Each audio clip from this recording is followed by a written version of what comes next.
Omar Abdullah, Vice President of the National Conference, has emerged as a significant winner. They've swept polls there, the NC and the Congress alliance together.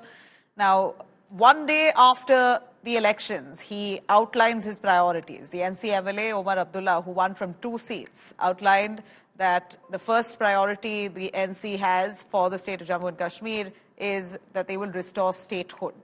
And also says he will continue advocating and batting for restoration of Article 370 when the time is right, emphasizing that there is no compromise. And of course, at this point, they want to be strongly interacting and coordinating with the central government on various issues related to Jammu and Kashmir, saying that he wants better relations between the state and the centre.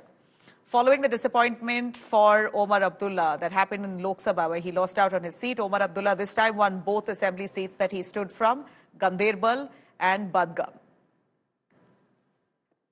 Let me cut across to this exclusive conversation Omar Abdullah has had with my colleague Pooja Shali. Let's listen in.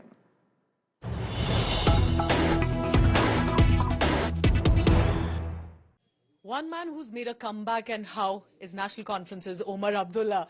So, Omar, this moment clearly, I see a lot of halchal, I see a lot of celebrations at your residence this morning. And it's different from how possibly it was a few months ago after Lok Sabha elections. Do you think your test also begins right away? The challenges begin. The mandate that you've got is for a reason, for the promises that you made for people, especially on statehood. The challenge starts now. The election was perhaps the easy part. Now for 5 years we have to prove that we are worthy of the mandate that the people have given us. There are a lot of expectations.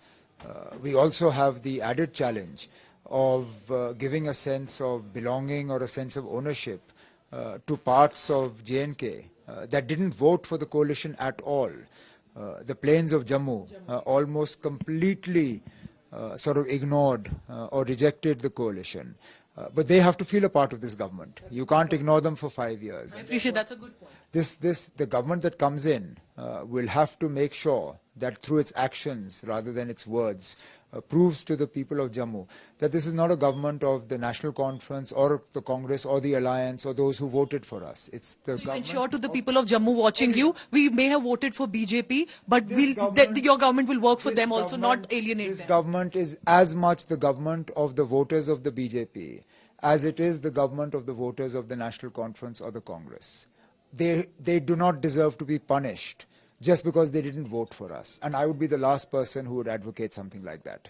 What kind of relationship should we expect between Omar Abdullah National Conference and the centre, Prime Minister Modi, Lieutenant Governor? Many are asking if there will be a smooth coordination and there will be a sort of friendship between the two. Look, it takes 2 hands to clap.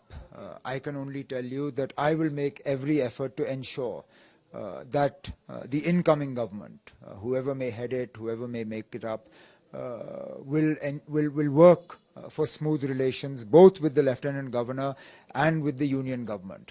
I'm not saying that the National Conference will suddenly discover some love for the BJP or vice versa.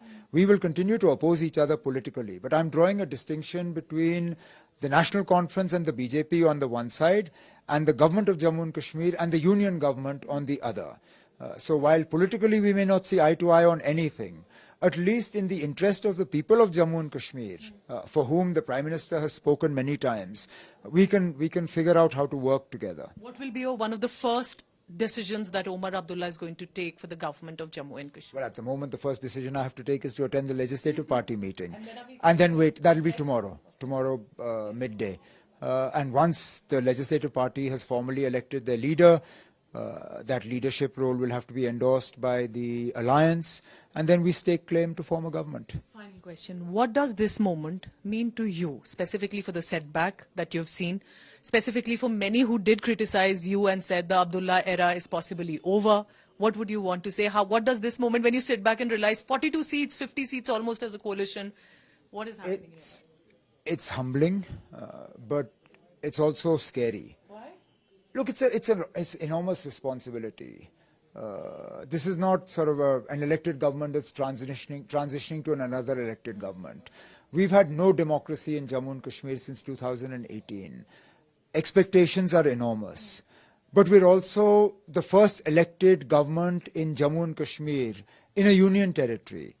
and therefore navigating those sort of new relationships is also going to be a challenge. I headed a coalition here for 6 years as the most empowered state in Jammu, in the union.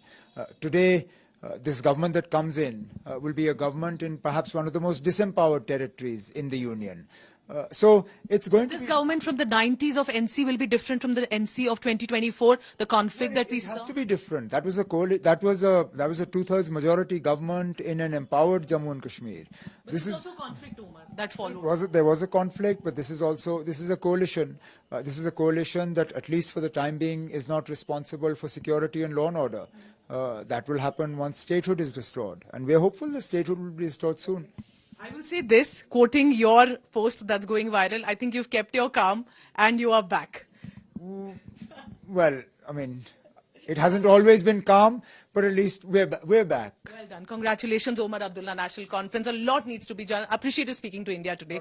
Thank you very much. Omar Abdullah there with the vision and clearly hopeful of the days ahead. With Sachin Chandok in Srinagar, Pooja Shali for India Today.